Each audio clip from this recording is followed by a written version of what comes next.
Hi, Hey, Ellen. so did we run the origins of sex?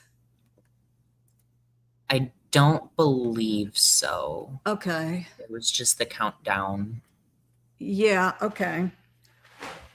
Well, here we are. Either way, we're here. How We're are here. you? It's all good. Yeah, so man, I'm confused because my mouse on my big computer's not working, so I've switched to where okay, so I guess Darla, we went live on StreamYard, Facebook, and X. We roll the countdown. Okay. So are we ready to go then? Donna says we're still backstage. Why is that?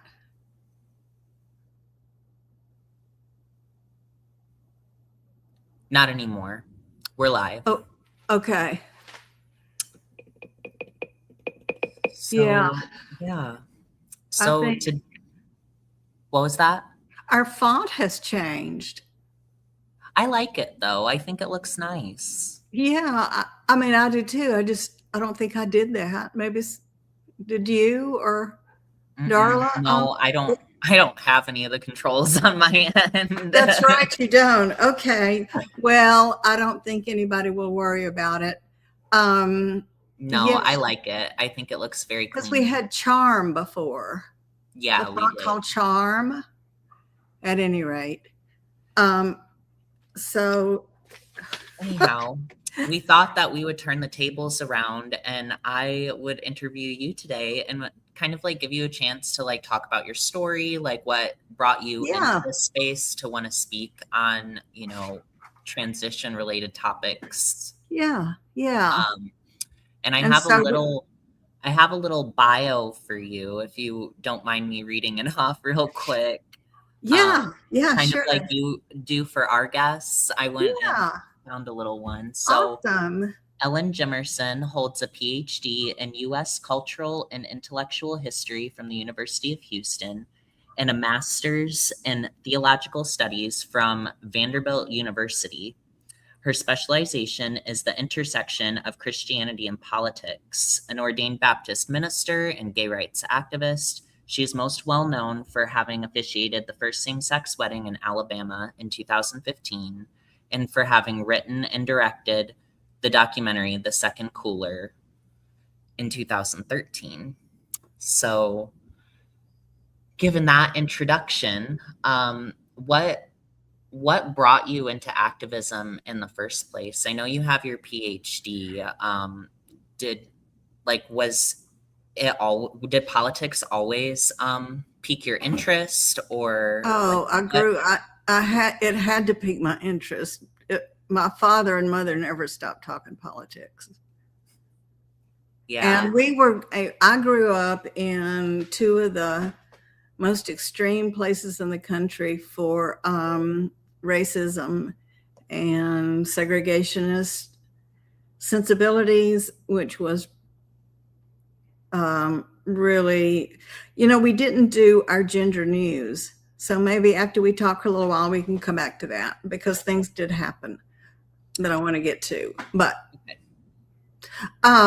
yeah, it was, I grew up in Albany, Georgia, which is the first place that Martin Luther King was put in jail. And it's where the sheriff out Gandhi'd King. In other words, the sheriff understood what the tactics of nonviolent resistance were.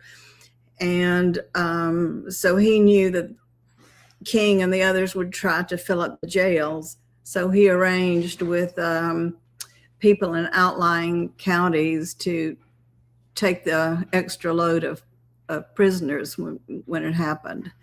So mom and daddy were very active in that. And then in 1967, we moved to Birmingham, which was more well known, maybe. But Albany was one of the first places that the Freedom Riders zeroed in on, and you probably don't know that much about that, but the Freedom Riders were going to places where segregation and racism were so intense and trying to do something about it.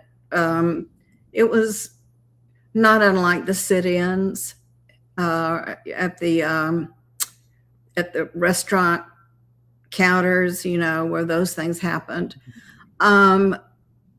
And so politics was a subject of every single day.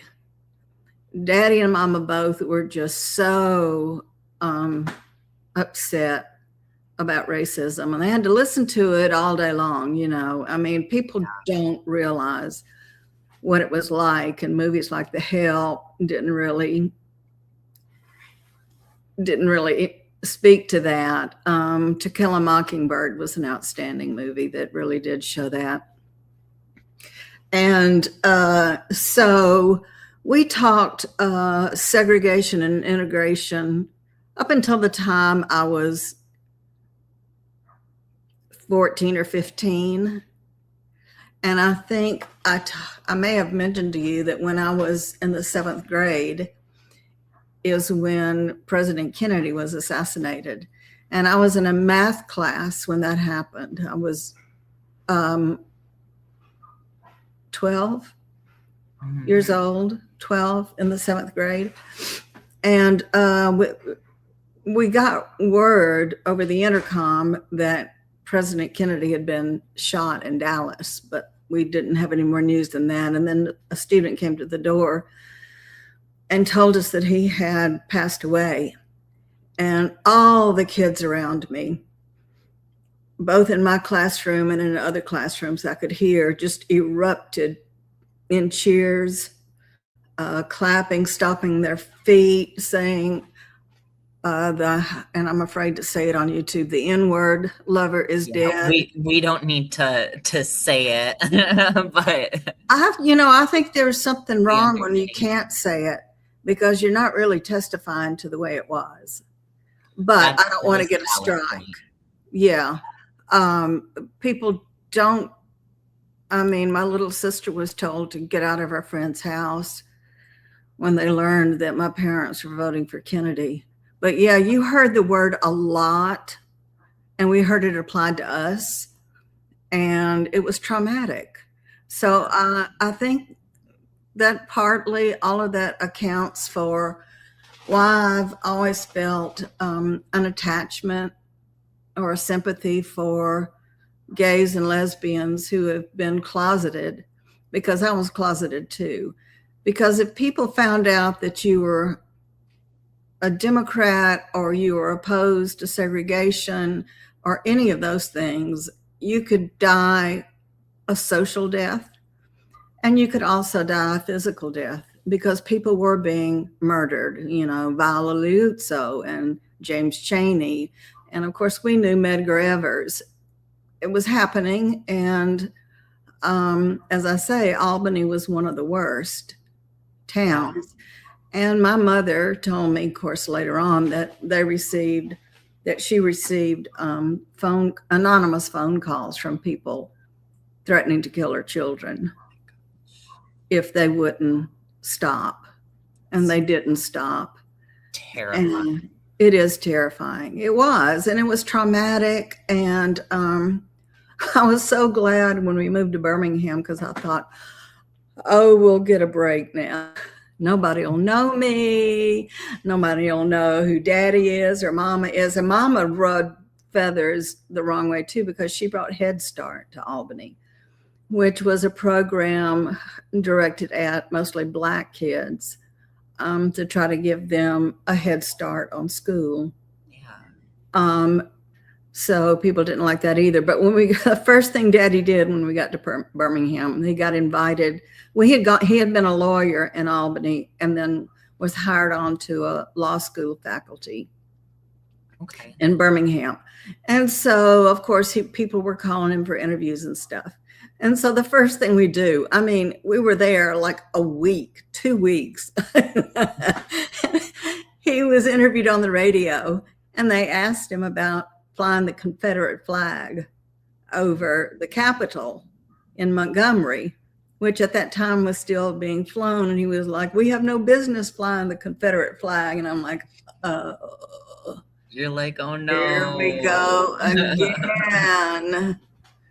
So, yeah, that was my upbringing. And well, and that makes sense, and you brought up a great point earlier where you feel like this growing up in this area with so much prejudice that was just entangled in the culture, in a way you guys were closeted. And, I feel like that's a point that I want to highlight, that like people can get, maybe it's not a direct understanding of necessarily what it's like to be gay or lesbian, but you can get as close of an understanding as possible of what the experience is like being closeted. Because ultimately, when we grow up in these places with so much prejudice, it doesn't matter if it's because we're gay or because of our political beliefs or because of, whatever reason, if we can't share or talk about these things, there is a feeling of having to close yourself off and hide, oh, absolutely. I was like, do we have to get into arguments every time our aunt or uncle or somebody comes to visit us? We go to my grandmother's house. Do we have to talk about it all the time? And then when we got past the civil rights movement, we got the Civil Rights Act in 1964 and the Voting Rights Act in 65. Well, then we moved on to talking endlessly about Vietnam. Mm-hmm. And then we went on to talk endlessly about Watergate. So your original question was, yes, I grew up on politics. And so I grew up, to cut to the chase and to make a long story short, I grew up on confronting my culture, being in opposition to my culture, to my church, which so supported segregation, and to my government, with, all the problems there. So, yeah, that was my upbringing. So in a way, you've always been an activist, basically. In a way, fighting for justice and for equal treatment for people, which, is really incredible, especially considering like the times and how closed off everyone was, especially back in the day. So what, I know that you did advocacy for a long time for migrants. What brought you into that world? Was that just like a natural extension of like you grow up fighting against racism, you go to school, you presumably get your PhD. When did you get your PhD and become a minister and all of that? I got my PhD in 1990, I want to say. And then after that, I went to Vanderbilt Divinity School. Okay. And I went there. I remember I applied to get into the program on the day the Twin Towers, it was September the 11th, 2001. And went to Vanderbilt, and that's an entirely different discussion that we could have. It's probably not the most important one we could have right now, but thinking about, I got a BA and a master's at a Southern Baptist University in the early 70s. Okay. Then I went to University of Houston and got my PhD. And then 20 years later, I went to Vanderbilt, and the entire atmosphere in universities had changed drastically. Yeah. How so? Well, at Samford, which was a Southern Baptist University, we were expected to read. We were expected to write. We were expected to absorb the information. And then when I went to get my PhD at the University of Houston, it was a PhD in U.S. history, 20th century history. And we would read a book like this, like a book, not a booklet, but a book. We would read 2 a week and write papers on them.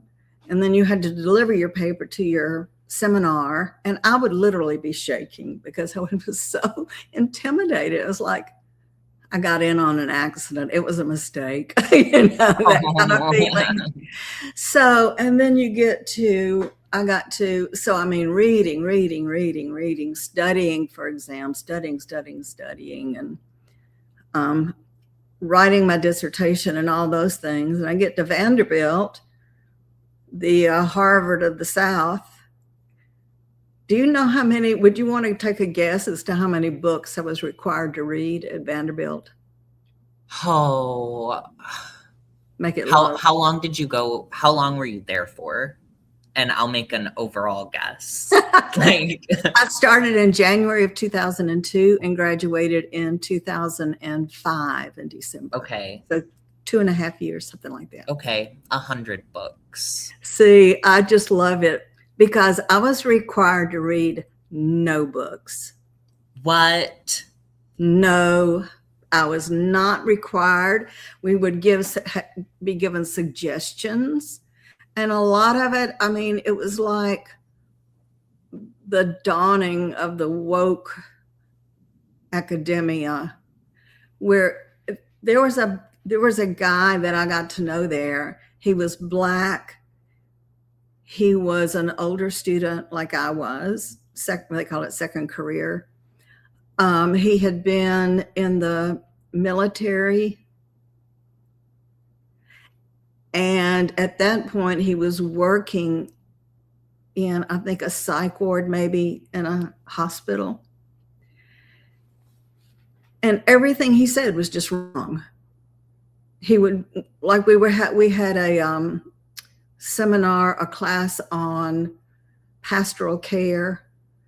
And one of the questions was, what is the church's teaching on this, that, and the other? I remember the exact question.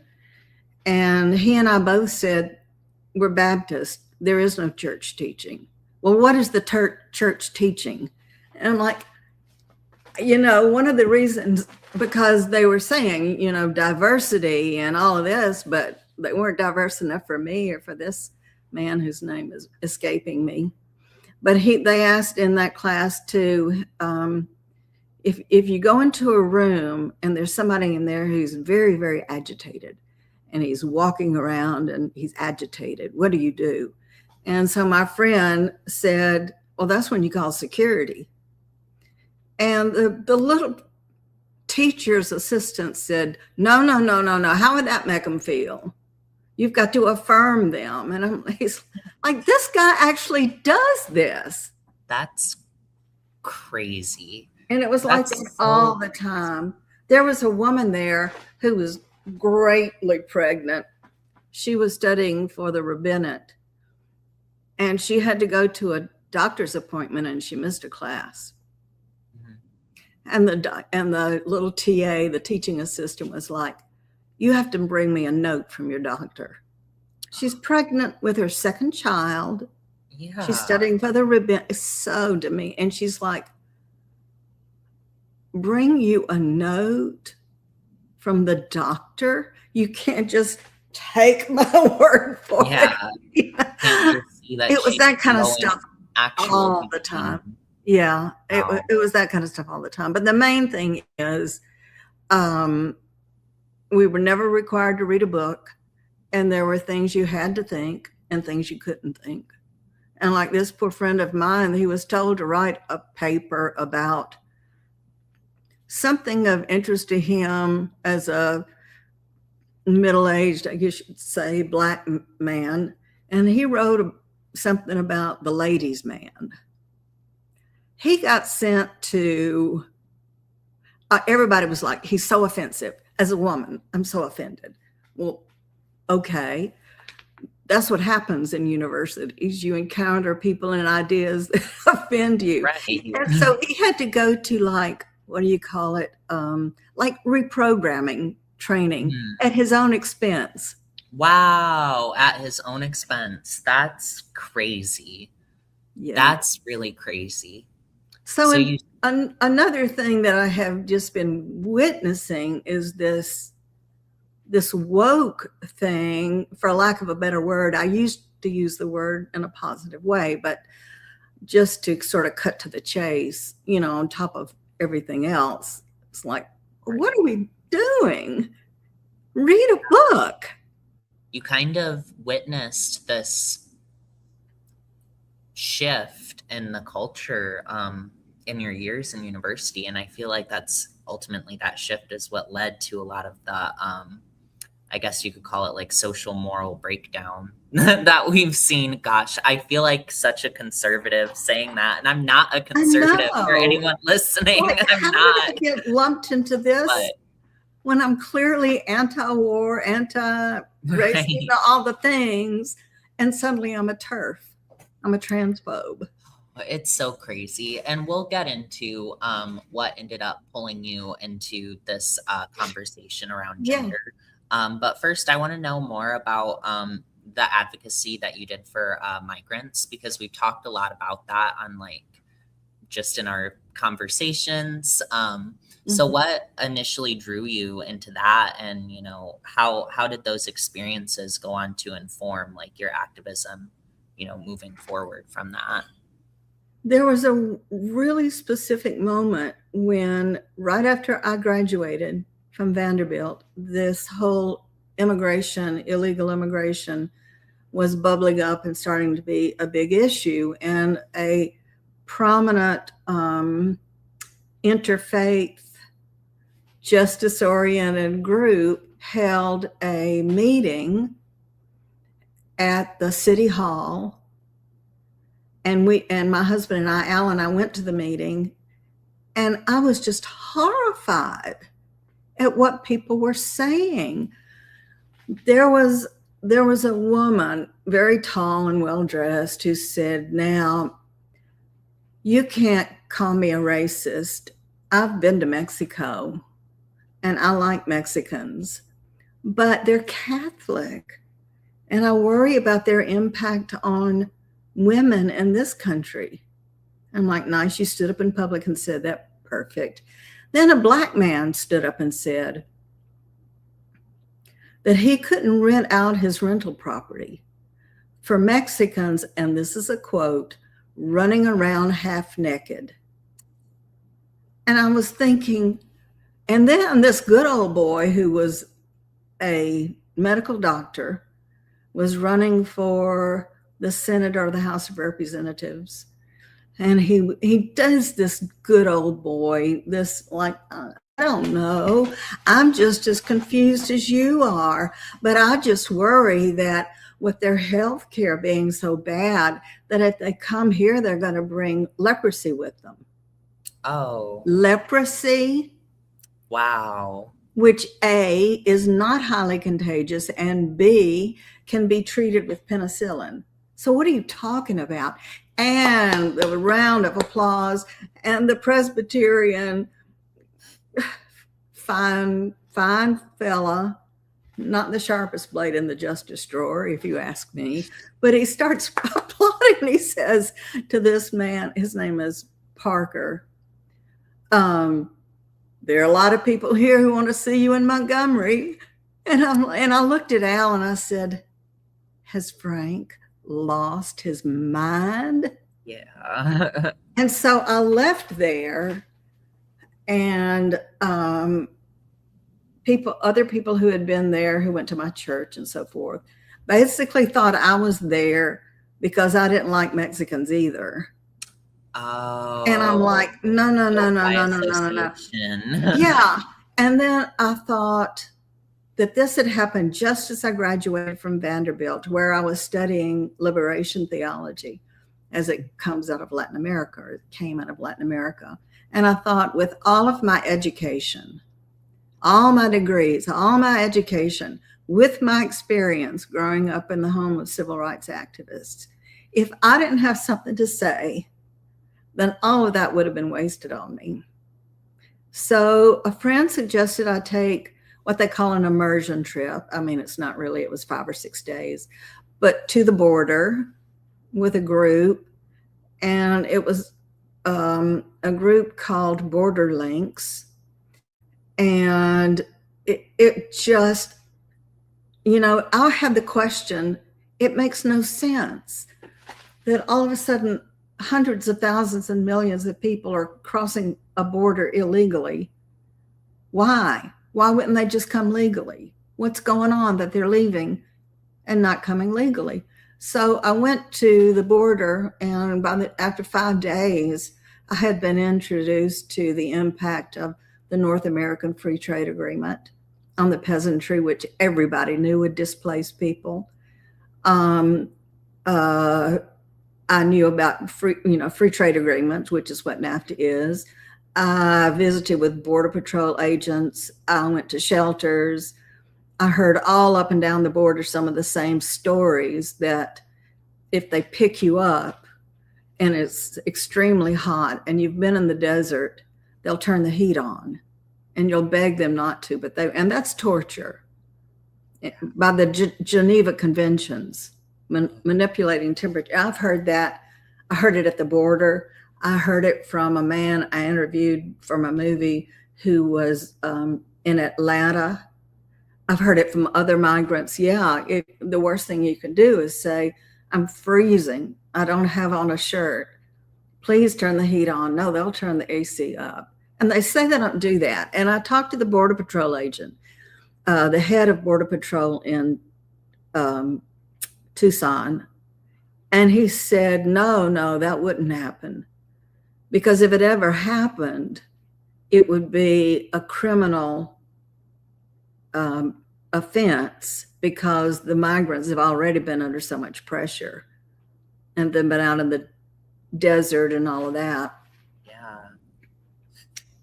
So I came back and I put together a little PowerPoint, and everybody was inviting me to come give my PowerPoint and show my slides and talk about my experiences. And I was, hailed as a great hero from going into the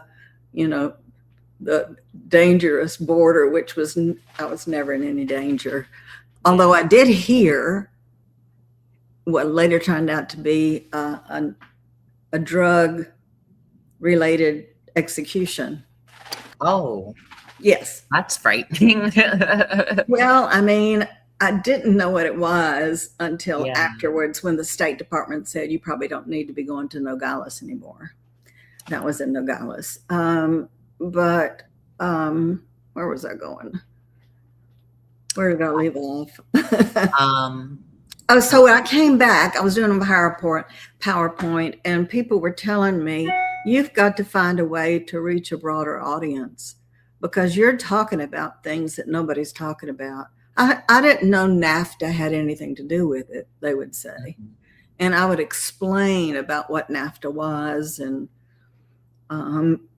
what the goals of NAFTA were. And of course, it was Clinton who signed NAFTA into being. And it was Clinton and his head of Homeland Security, which was called something else then, Doris Meissner, who set up the federal policy of funneling migrants into the Sonora Desert, where there is no water, there is no shade, anticipating, and it's in writing, that they would die. And this would act as a deterrent to others coming, because word would get back to the sending communities and it would stop. But that it didn't. It was a failure in terms of stopping migrants. And I learned that the United States has 2 separate legal systems based on where you come from. If you come from Canada, France, Western countries, for most intents and purposes, you can come with a simple tourist visa. But if you come from Africa, Latin America, most of Asia, you had to come with a work visa attached to you had to have a passport I didn't say that right. If you came from Canada, you could come with just a passport. If you come from Africa, Mexico, or Asia, most parts, you had to come with a visa attached to your passport. In order to get a visa, you had to prove to America, the authorities, that you had enough money back home, enough property that you would go home, that you wouldn't stay in the States, because that's where your investment would be, where your money would be, your house, your motorcycle, all of that would be. And so you had to demonstrate that you had a certain amount of money in the bank. Well, when you think about all the indigenous who were displaced by NAFTA and later on by CAFTA, at the outset, they don't qualify. They don't hold deed to land because they live on the lands communally, and they don't have money in the bank. And that's so many of the people who have come, and they could either, so they were being pushed off their lands. There's a long, complicated story there, and I explain it all in my movie, Second Cooler. If anybody can get around to watching it, it all explained.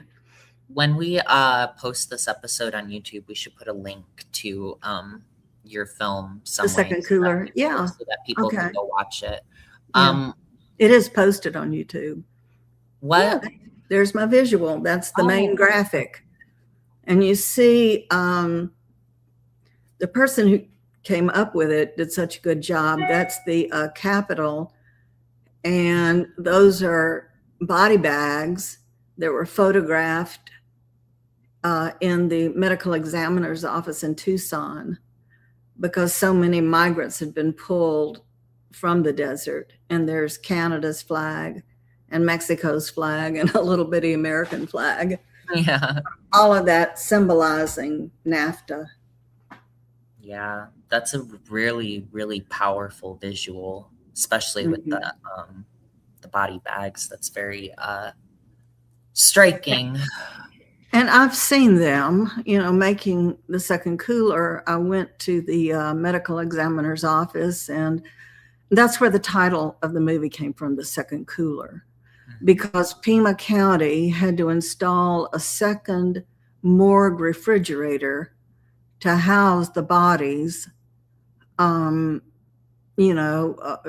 they wouldn't go bad, and it sometimes takes months to years to figure out who the person was. With DNA, they have a better chance of identifying the people. But there have been babies pulled. One of the correlations I wanted to make was a correlation between the 4 little girls who were killed in the church bombing in Birmingham, which we in Alabama and elsewhere still talk about the 4 little girls. And the remains of, when I made the movie, so it was released in 2012 or 2013. There had been 2013. 2013. Thank you. Do you know how long it runs? No. 89 minutes, 40 seconds. An hour. Wow. 89 minutes, 40 seconds. So the bodies of 16 girls had been recovered just from Pima County. That doesn't take into account California, Texas, New Mexico, and then, of course, little boys too. But I ran the names of the little girls and put up, I'm trying to make that connection. And I think I did. Yeah. There was one little girl who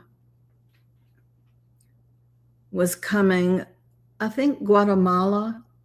She was trying to meet up with her parents in Atlanta, and she died in the Sonora Desert.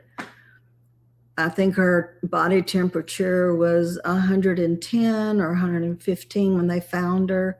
She was wearing little pink sneakers with the little butterflies on the bottom. there was another little girl who's become kind of an iconic figure, whose name is Joseline, and she was 14. She had come from El Salvador with her little brother, and they, I think, were trying to get to Los Angeles, again, parents. And she had come all the way from El Salvador, all across El Salvador, all across, let's say it's Guatemala next to El Salvador.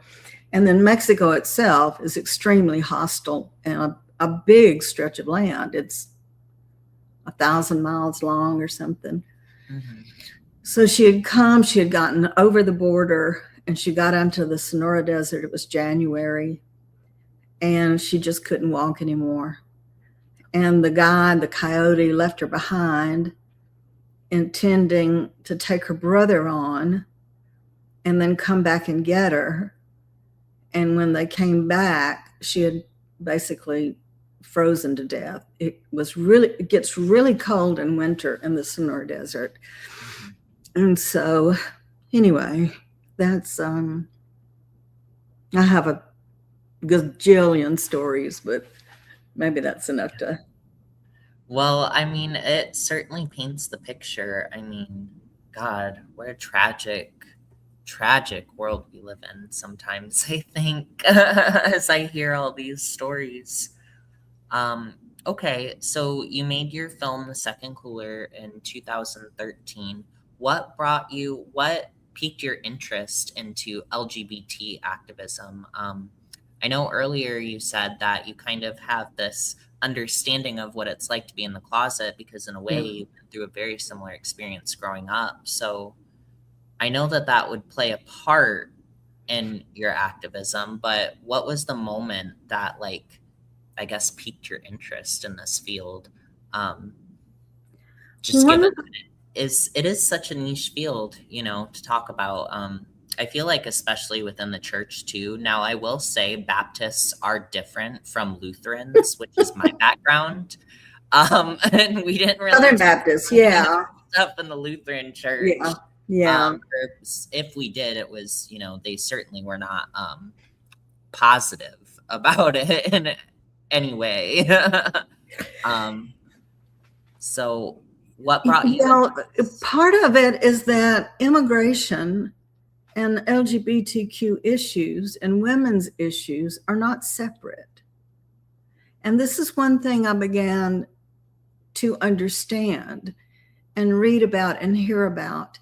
And I had a very dear friend who was a gay man.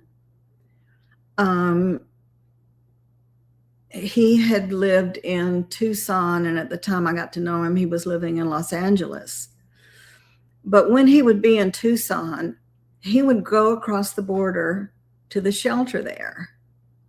And I don't know if, people picked up on his, had gaydar or, whatever. And I mentioned that to Larry, and he said, well, it was either that or the fact that I had a gay pride sticker on the trunk of his car. Oh, that'll make it hard to hide it. Yeah. And so they would come out to him. And in fact, I have a picture, if Darla can find it, of a gay couple that he got to know. You want me to find it, Darla? That's them. Aww. And you can tell they're also indigenous. Yeah. And Larry got to know everybody at the shelter and has lots of pictures and lots of stories. I kept saying, Larry, you got to let me help you put together a book because, and then he was HIV positive, he and his husband. And then they got COVID and his husband died and then his dog died and then he died. So, but this couple were indigenous and gay. And they had come from, I think, southern Mexico. And so when they got to the border, they were picked up by Border Patrol and they were separated because one of them was, let's say, 17 and the other was 19. So one was a minor and one was not. So they split them up, which is just, I just can't, so I don't know what happened to them. And then I've got a picture there, Darla, of there were a couple of, let's see, let me back up. In 2009, Hillary Clinton, who was Obama's Secretary of State, engineered the overthrow of Honduras, democratically elected president whose name was Manuel Zelaya. And they kidnapped him at night and, in his pajamas and all this stuff. It was illegal. The coup was illegal, and clearly the U.S. participated in it. And so the coup and removing the person who was trying to help keep indigenous on their lands, keep water in the hands of indigenous, which is a lot of what NAFTA was about, was getting access to water rights.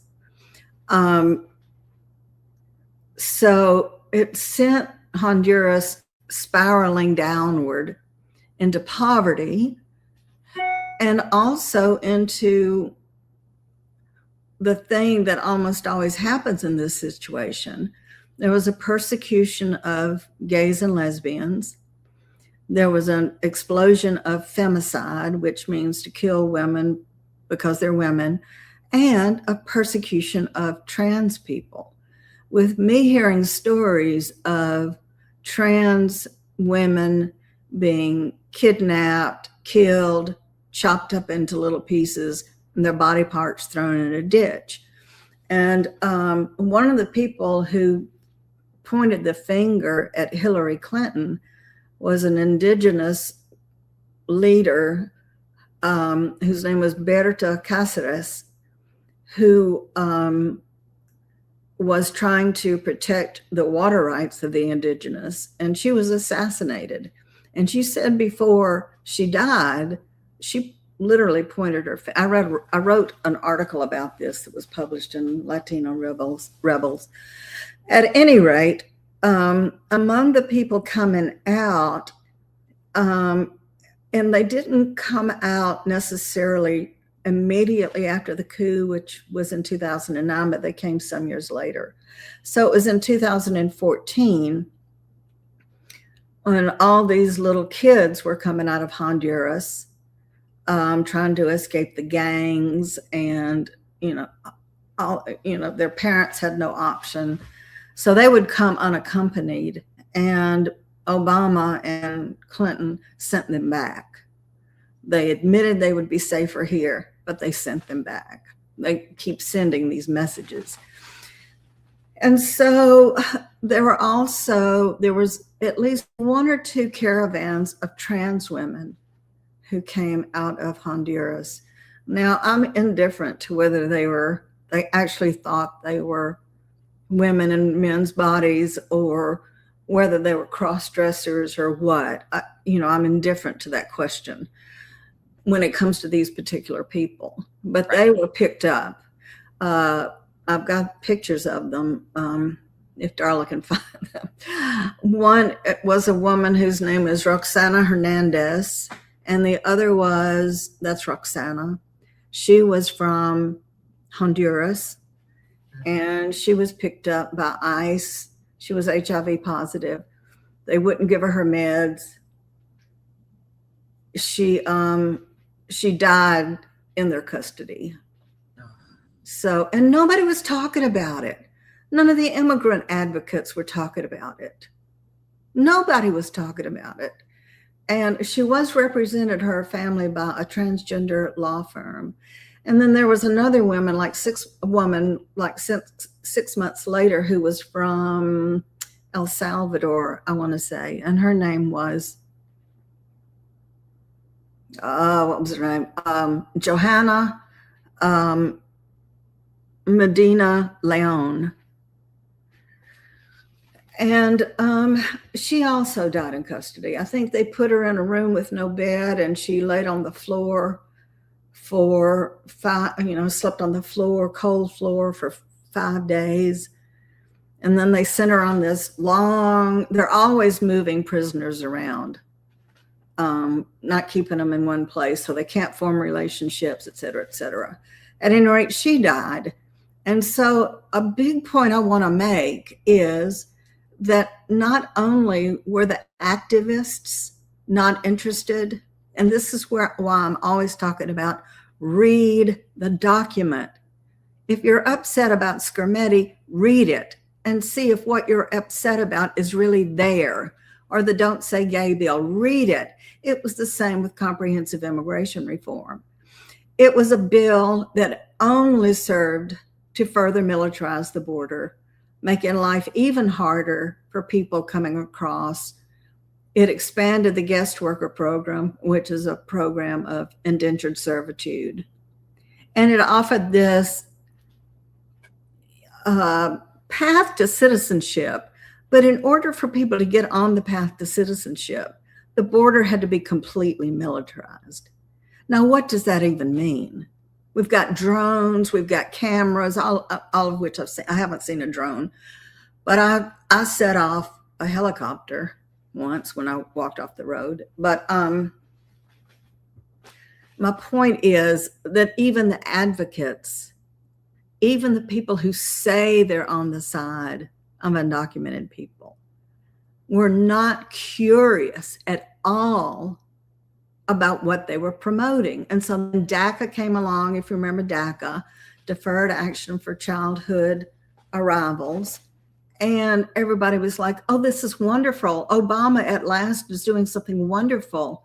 He's just wonderful.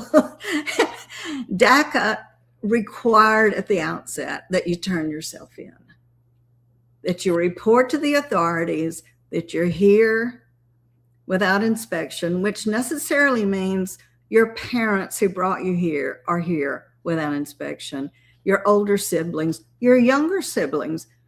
If you're 16, you can apply, but if you're 13, you can't. I mean, it's just 2 and 2 always adds up. Yeah. And then the major outlets, like I've been interviewed by the Los Angeles Times and some of the bigger, and I'm like, you don't know what this is. It is not protection from deportation. Please read it. If you're Los Angeles Times is going to interview me, they need to know what they're talking about, and they don't need to say it's a protection from deportation, which it never was. It was a 2-year work permit and the ability to go to a university. But after that, what? Right. And suppose you didn't get the deferment, all of the problems with it. The activists, all the good guys wouldn't say anything about it because Obama could not be challenged. And even with the coup in Honduras, even with all sending the kids back, all of these things. And then the major sort of leftist news organizations like NPR, like Democracy Now!, like the New York Times, had nothing to say. Wow. And so, you know, knowing what I knew, you know, about, you know, immigration being a gay issue and being a women's issue, and not just why don't they come legally, you know, which is a fair question, but an advocate ought to be able to answer the question. And right. That I've never encountered people with the major organizations, you know, having an answer. They thought their good hearts were enough, which is a lot of what we're seeing now with people supporting the medicalization of children. Your good heart and the fact that you've accessed the moral high ground is what matters. It doesn't actually matter what puberty blockers do, what it means to be on testosterone for 8 years, what it means to have your breasts amputated when you're 14, you know, all of the things that go with it. And so I think it kind of led naturally to this, but I guess before we get there, there's the part about where I officiated at the first I was the first ordained Baptist minister. There's that picture. Yeah. So it had everything. I mean, look at me. I'm white. The couple is lesbian. They're Black. And there's that stole, that photogenic stole. It went everywhere. It wound up in the Italian papers. It wound up on Jon Stewart and Rachel Maddow and everybody. But so to me, it was just not, I didn't realize what an issue it was going to be for people. I got a call and said, we're going to have, on the day that Obergefell v. Hodges takes effect, we're going to have this big wedding week for people who haven't been able to get married before. And this couple, we want them to be like the first couple, the centerpiece couple, and they want a Baptist. And so I was asked, will you do it? I got a call on a Friday. The wedding was on Monday. And I was like, my question was, well, am I available? Yeah, I'm available. So yeah, I'm a minister. It's what I do. If they want to get married and now it's legal. And of course it caused a huge backlash in the church that had ordained me. And people calling me names, people saying, my daughter died. She was 16 when I was editing the second cooler. Mm-hmm. And people felt called upon to say horrible things about her. Oh my God. That's awful. Just another stupid animal lover, that kind of thing. And somebody put out in the, internet said, Ellen Jemerson pimps out her dead daughter for her own political gain. So people will say anything. So like when, your mom has said things and you've said things about I'm like, I know full well what people will do. Oh, yeah. You've experienced the hate firsthand, arguably your whole life since you were a very small child. Yeah. The subject matter might change, or rather, people's justification for their hatred might change over the decades, but it's very much the same pattern. Almost. Yeah, well, it's the ignorance, not knowing. I don't see how anybody could call themselves an advocate for immigrants and not have a clue about NAFTA. Yeah. Now, I don't expect you to, but then you haven't been for 20 years. But I'm also, I'm not an advocate for immigrants, Yeah. But like, or Skermetti. Yeah. Read the thing. It's 5 pages, 6 pages, it's not long. Yeah. And I remember when I first offered my testimony for that, and there was quite a controversy around it, with people not wanting to believe it, wanting to call me a liar or a grifter. Yeah, I love that one. I know. It's like, yeah, where's the cash? Where's the cash? I said that to someone online. Golly, I think it was this morning, where someone was like really seriously trying to imply I was a grifter. And I said, please, link your source, please. I would like to, if that's the case, I would like to know where all the money is. Yeah. Because, it's, I don't know. I feel like a lot of this pattern happens because people, they have these feelings of ill will, and everyone deep down, ultimately wants to be considered a good person. So they'll take up these causes, like almost, I'm going to use the term virtue signaling because it communicates what I'm trying to say, but I don't mean it in an insulting way. I think it's an unconscious thing that people do. Yeah. And then they're prideful and they don't want to back down. you know? So then when they meet an advocate like yourself or like me, that brings into question their whole worldview, people can react very, very negatively to that. You know, Well, I unfortunately. tried to tell people that, where's my little book? I had to change my way of thinking too. I was thinking, oh, here it is. You know, I published this Oh, book. yes. It's called Rainbow in the Word, LGBTQ Christians Biblical Memoirs. There you go. Very good, Darla. Thank you. And I'm really proud of this book. But when I put the book together, it had not occurred to me that trans was anything other than another form of gay or lesbian. And I mean, I gave a speech, a little homily at a memorial for the Pulse, the people who died in the Pulse massacre in Orlando. Do you remember that? I do remember that. I was young when that happened, but Yeah. that happened, I believe, if I'm thinking correctly, that was in 2016 or 2017.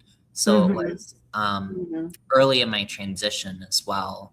It was quite a big moment for the LGBT world back Well, I then. even wrote a. And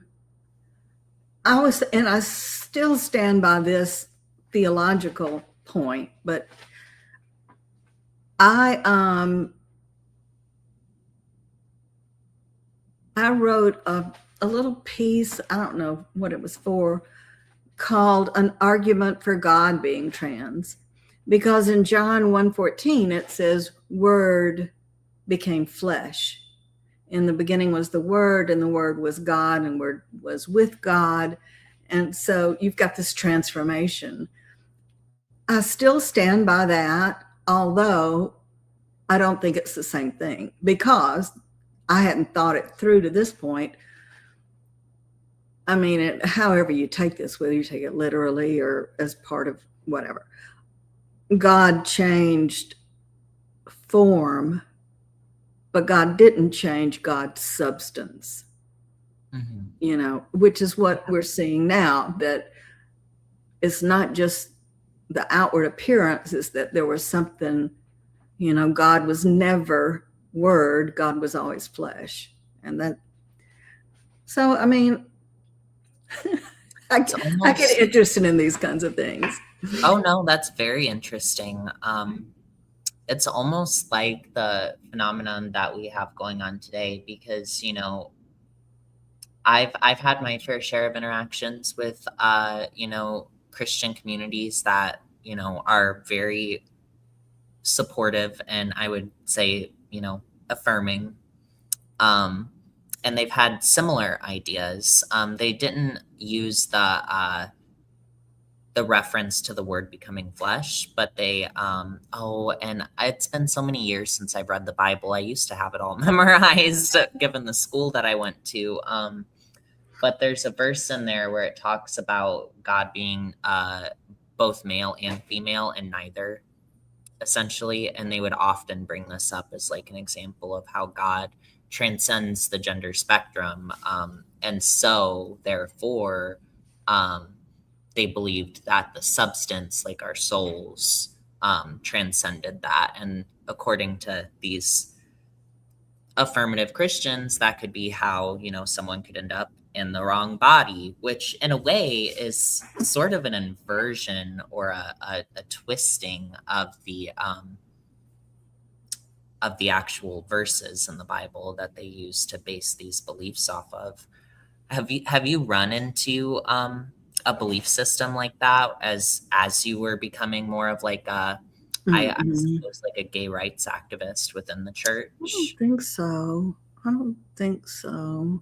It sounds like because you were such a pioneer essentially in this movement of well, being one of the first, if not the first minister to officiate a same-sex wedding. First Baptist minister. First Baptist Yeah, minister. a legal same-sex wedding. So, and Yes. maybe the first in Alabama, but I don't know who got there first in other places. Yeah, well, It's a lot about the clock. you were you know. one of the Yeah. first. It seems like you encountered a much more conservative Christianity, which, of course, is familiar to me because that's what I spent my young childhood in, before the world changed, essentially, and Yeah. society took a different turn. And then people's minds opened up a little bit, but then of course it went wrong in another direction. Yeah. So It's, what piques your interest to continue speaking, in the gender landscape? Because it can be rather intense, and these, topics, I don't know, get really, really dark and really challenging at times. Yeah. Well, to me, it's so much fun and so interesting to get to know people like you and your mom and Aaron and Hendrix. And then, what happened to Hendrix? It's like Hendrix, our friend, who is an attorney, is a lesbian, transition from female to male, and is now detransitioning. She was assaulted by trans activists in Seattle over the weekend, maced or pepper sprayed, and got a black eye. I believe it was Antifa. They call it trans Tifa. Some people heard that. Yes, online. Yeah. I mean, I don't know. I don't know that Antifa is real, but I don't know. But they were mean-spirited people who, go ahead. You have a thought on that? I was just gonna say, Antifa, they say it isn't like an organization. They say it's like a grassroots thing because they don't have like a widespread or like an internal structure for things. But they're organized enough that I feel like they could be considered one. I know that goes against their philosophy though. But they have, they've committed, they've harassed many, many, many people over the past few years who have been willing to speak out against, the ongoing medical scandal, involving pediatric transitions. They're very staunch advocates for child transition. So if anyone questions that narrative, then Antifa will go out of its way to cause issues. I know both myself and many, many people have gotten our fair share of threats from Antifa members, which is very concerning, especially given the context of the situation, given that it is such a widespread scandal with such serious consequences. And then these people are like, well, you can't talk about that. You can't question that. Yeah. Or even, some of them are so radicalized that like what I believe, and I haven't had a chance to speak to Hendrix since the incident, but what I believe had incited it was Hendrix's friend, our friend Ari, was wearing a red hat, and these people just assumed it was like a Make America Great Again, like a MAGA hat. And so that's what had incited. That's just nuts. So I heard had incited the attacks, which is insane to me that we've gotten to a place in this country where you can't even go to the park wearing a red hat without someone assuming that you're a political opponent and then immediately resorting to some kind of verbal or physical violence. And I laugh, but out of shock mostly. It's not a happy laugh. It's shocking. It's horrifying that this is where we've gotten in the world. It's very reminiscent of earlier when you were talking about your upbringing in regards to the racism and how that prejudice was so pervasive and so entangled in the culture. I'm starting to see almost like not a resurgence of that, but like it's like that, like I was saying earlier, that hatred just changed form. Like racism was no longer a good justification, so they took up another cause to express their ill will, essentially. You can get people to believe in me. There's an expression that I think I got from a British mystery or something like that about believing 6 impossible things before breakfast. Oh, I think that was from Alice in Wonderland. Yeah, I think 6 so. impossible things before breakfast. Well, I have told this story, but I don't think I've told it on this show. In Albany, once they began to desegregate, then, or so, I don't remember exactly when it was, but one of the great pleasures in my life was in the summertime for my mother to take me to the library. And it was air conditioned, I think. And, you had all those books there and, you could sit and read. Well, they got it into their heads that if a Black man came in to the library and went back into the stacks, he would rape a white woman. Now, the thought of that, I mean, like, just commit suicide, just jump off a bridge. Why go in the stacks in this small library? It's just like preposterous. What sicko is thinking those things and then projecting them onto people? You know what I mean? So they shut the library down, and they shut the swimming pool down, and they shut the tennis courts down. Also, so we white women wouldn't be raped by Black men. It's just preposterous. In that day and age, it's just preposterous. Yeah. But people believed it. They don't believe anything. Yeah. That's how Germany, it's all these things, because people will believe these preposterous things about other people. Well, and I think that's what.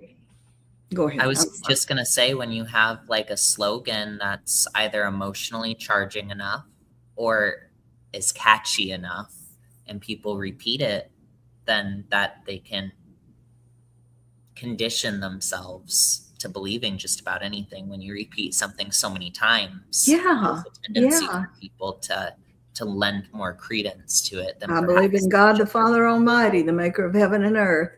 Mm-hmm. You say it enough and that becomes what you have to believe. And you don't really have to believe all the things. I mean, you can believe it in a way, but you don't have to believe all the things. But right. Yeah, you're exactly right. You make a good point. When you get a catchy slogan or a catchy liturgy and you have people say it all the time, Well, and just even with something that's like emotionally charging enough, like with the whole protect trans kids slogan, where they're just with that statement, they're implying that these kids are in some kind of imminent danger, which clicks into a certain place in people's brains. And then they repeat the slogan thinking that they're doing the right thing, protect trans kids. And before they know it, they're full supporters of sending these kids down an irreversible medical pathway that will have permanent, if not lasting, permanent and lasting consequences. Yeah. I mean, if you really care about kids, don't you want to take 5 minutes and just look into whether puberty blockers are reversible? But just plain good sense tells you that a double mastectomy is not going to be reversible. Yeah. I mean, or even estrogen early on. No, it's not reversible. But some of this to me is like just walking around good sense would tell you not to remove the healthy breast of a teenage girl. And then, there's the doctor, Olson Kennedy, who says, well, if she wants some later on, she just go have them put on. Yeah. That's not Well, how it works. that's like my doctor's telling me now that I have A cups that I'm walking around with. Thank goodness they did shrink a little bit with fat redistribution, but they're not ever going to be gone unless I get the surgery. And that's just what doctors will say. They'll say, well, you could just go get a mastectomy. As if there's nothing to it. Surgery that's going to get the haircut. Scars, yeah. And Yeah. they're just like, oh, it's like nothing. Like, just, you don't like them, go get them removed. And it's like, well, it's not that simple. It's not. It really isn't that simple. But that's part of the toxicity of this, ideology, where it's like, it's just part of your gender journey, Yeah. And I know, and people are saying, well, they're so worried for the trans kids and they're going to be even more isolated. And I'm like, what do you think is happening to the lesbian girls? What do you think is happening? They're being erased. The gay boys are being basically erased with no thought. The women who have worked so hard to have safe spaces and set aside spaces. Yeah. Who's actually getting marginalized here? Exactly. And it's an uncomfortable truth, but that's where I'm so glad to have folks like yourself or like Jen Specht, that are speaking out and calling out this scandal for what it is on all sides, because it's so multifaceted. It's having impacts in so many different areas. Makes it almost hard to pinpoint and talk about it as if it's just one scandal, you know what I mean? Because you have the medical scandal. Well, that extends, so many broad areas in regards to children, vulnerable adults, et cetera, et cetera. And then you have the attack on women's rights that is, ongoing. It's crazy. It's horrific. I cannot believe how many women are falling into this, or how many friends I have whose kids are lesbian or gay, and they couldn't say, no, you're not going to have a mastectomy. No. You're going to grow up, all the things. I'm baffled. I like to think if that had happened to me with one of my kids, that I would have just said, no way, but you don't know, the power of narrative. It's the power of a narrative, but even beyond that, because when institutions adopt that narrative, then, like people have lost kids for saying no. That's what's so poisonous about this ideology is it's, essentially. You have them taken from them. Yeah. Like Alexandra. Yeah. Like Alexandra, or like what I'm very positive would have happened to me if my mom said no. My doctors were very plain and clear about that. And it happens, we've heard stories about, kids being removed from the home and placed into foster care because their parents didn't want them to medicalize. Not even that they were closed off to like calling them a different name or whatever. They just didn't want them to medicalize.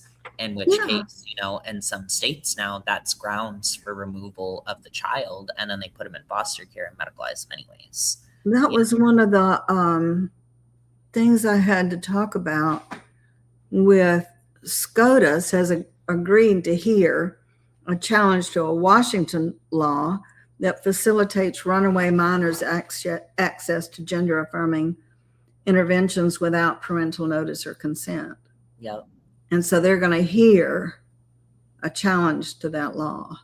So we can only hope it goes in the way it should go. We can hope and we can advocate and, do what we do. SCOTUS is, people want me to dislike everything SCOTUS does because they associate it with Trump. But so far they've made some decisions that were well, it just makes it common sense for one thing. Yeah. Yeah. Well, we can agree with people's decisions and not support everything. Other stuff. Yeah. You know, Yeah. and that's just part of being a human being. You know, Yeah. none of us are going to agree with every decision that somebody makes. And especially we might even find certain people to be very unlikable, but if Yeah. they do a good thing, or they, you know, follow common sense, they stick up for people being victimized, we can praise that act and still Yeah. not like someone, you know. Yeah. I mean, I've always said I'm happy to work with anybody who wants to work Yeah. with me, but there are so many people who are like, oh, I see you're transphobic. I don't want anything to do with you. You know, it's like with immigrant advocates or LGBT advocates, it's like you have no idea what it is I think. Yeah. Yeah. Seems like we're supposed to be on the same side. We should be, but there's you know, almost within the community division going on right now. It's pretty complex. And well, I just can't get over how hostile people are to Hendrix and to Aaron. The hostility. Yeah. Aaron Kimberly. Oh, Aaron Kimberly. Yes. Yeah. Ari, I don't know. I'd like to know her. Or him. But I don't know Ari. No, but Aaron just, and he's involved in some really interesting research having to do with trans people. But I mean, and the pushback of Hendrix is just, I don't know. It's just mind-boggling. It's a complex issue in a complex space. And, you know, I'm sure you can imagine all of us that got sucked up into this have complex personalities in one way or another. So yeah. And, you know, all of us detransitioners catch flack to one extent or another. Hendrix, you know, fortunately and unfortunately went viral when Hendrix came out as a detransitioner. So I think thereby Hendrix is J.K. Rowling stood up for him, which Hendrix, of course, she's anathema. Yeah, totally. But because of that going viral, Hendrix drew much more negative attention, I feel like, from medical activists than say even I get, you know, and I get my fair share. Like, I know you most do. of my DMs online are awful. But I'm so sorry. I hate that. It's just a fact of speaking out in this space. Yeah. I'm sure you'll get a few of those messages just by working with me. It's well, bring it on, you know. Space, you know. Yeah. It's very reminiscent of the same prejudice that, like, you grew up facing. Unfortunately, the subject has changed, but it's the same. Yeah. The cast of characters has shifted. Yeah, but it's the same hostile spirit behind it, if that makes sense. Yeah. So yeah. Well, so what are your plans for the future of your advocacy? I know we have the show going that we're trying to grow, but do you have anything else on the horizon? As far as me getting really involved in it, no, because at this point, you know, you can only do one thing, I think. Well, I mean, Chris Hedges, maybe, you know, somebody's brilliant. Or what's his name? Norman Finkelstein. He's great. He can keep all the balls in the air at the same time. But I mean, like now, I've got a sermon to give on Sunday, so I have to write a sermon. So, you know, if you do anything else, it's like, you know, I don't have the energy I had when I was younger, you know. So I don't know. I guess something could come along, you know. Yeah. I wish we could. There's so many things that I feel so strongly about, but I can only really know enough not to be a danger rather than a helper, you know, just from what I've seen of the other activists. It's like, you need to pick a lane and stay in it and learn what you need to know about that particular issue and make sure you got it right. Yeah, absolutely. Absolutely. Well, we could go into our gender news segment since it's honestly, I was so excited to get into the conversation. I know. It's fine. It's fine. That earlier. It's fine. You know, I think everybody has heard. Well, here's another observation. It's the so many of the organizations that were so attuned to civil rights and all of that are going. I mean, the ACLU.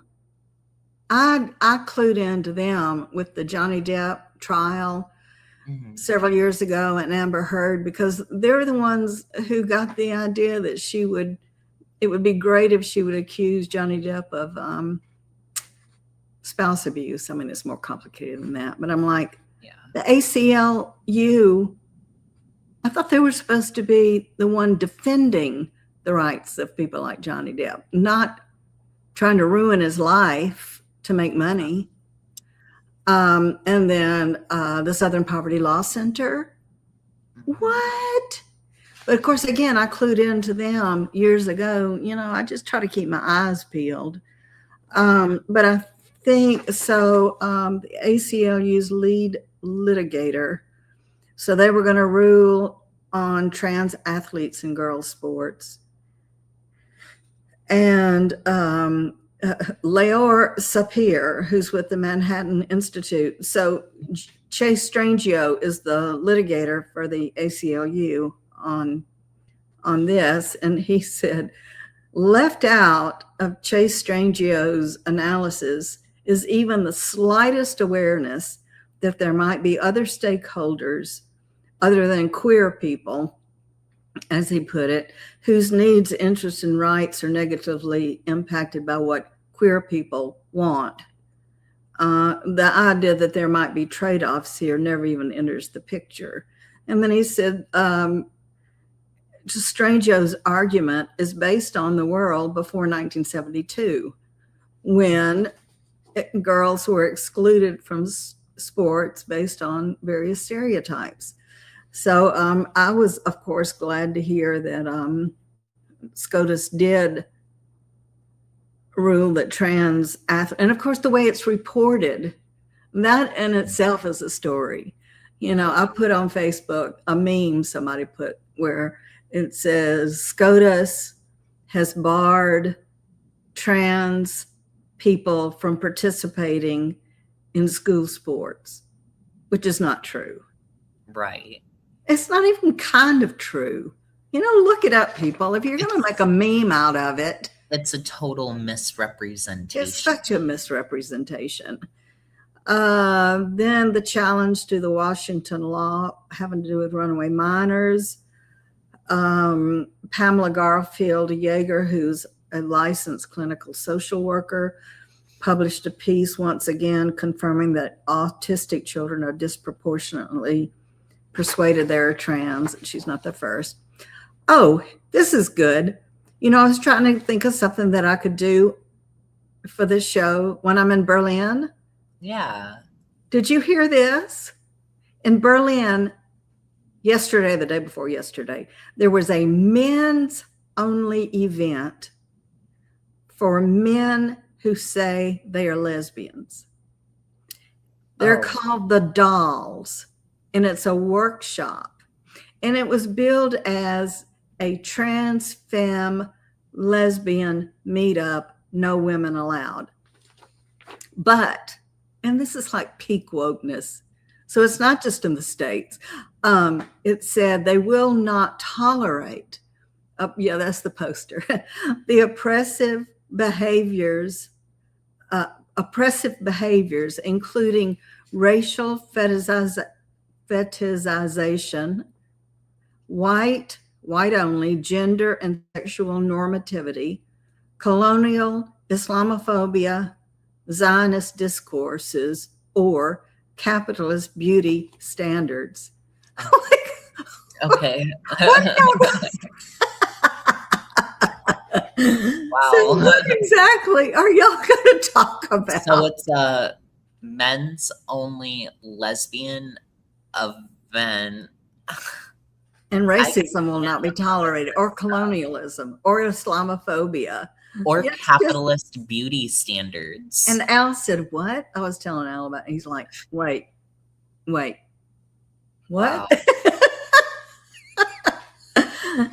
And the Dutch Health Council was expected to advise on youth gender medicine today. An unusually broad and credible coalition has challenged the Dutch protocol in a mainstream national newspaper, and it includes Pieter Omtzigt, one of the Netherlands' most prominent former MPs, and institutional watchdogs, Doreen Sellenrod, a clinical psychologist formerly affiliated with a gender clinic, emeritus professor so-and-so, former politicians, clinicians, writers, and people with lived experience. And so it says, the advice may lock the future of Dutch care into the very treatment model being reassessed internationally. So I couldn't quite understand. I didn't quite understand if they are feeling hopeful or if they're feeling concerned that this, like it said, will lock the Dutch model in, lock it in. Mm-hmm. So you and I know, not everyone knows, that the Dutch protocol was one of the original models coming out that affirmed, for gender affirming care. Yeah. Puberty blockers. I said for minors. For minors, yeah. So the Dutch House of Representatives has asked for a new assessment. So I guess it's good that they're asking for a new assessment, but I think some people are feeling some danger that it's going to just sort of reify. So I just bring that to you for what it's worth. Yeah, it's an unpredictable era we live in. So who knows the outcome will be. But so that's all I have for gender news. Okay. Well, I think that's a perfect little segment. And I feel like that'll be a good spot for us to close off on and begin to wrap up, because we are at an hour and a half. Are we? Gosh. It goes by fast, doesn't it? More stories. As we can go into more stories in the future. Yeah. We will see, because, like I had said earlier, your activism through your upbringing is really interwoven in with, the same phenomenon that we're seeing. Yeah. With the whole, trans medical scandal and social scandal. It's, it's a medical, a social, and a journalistic scandal.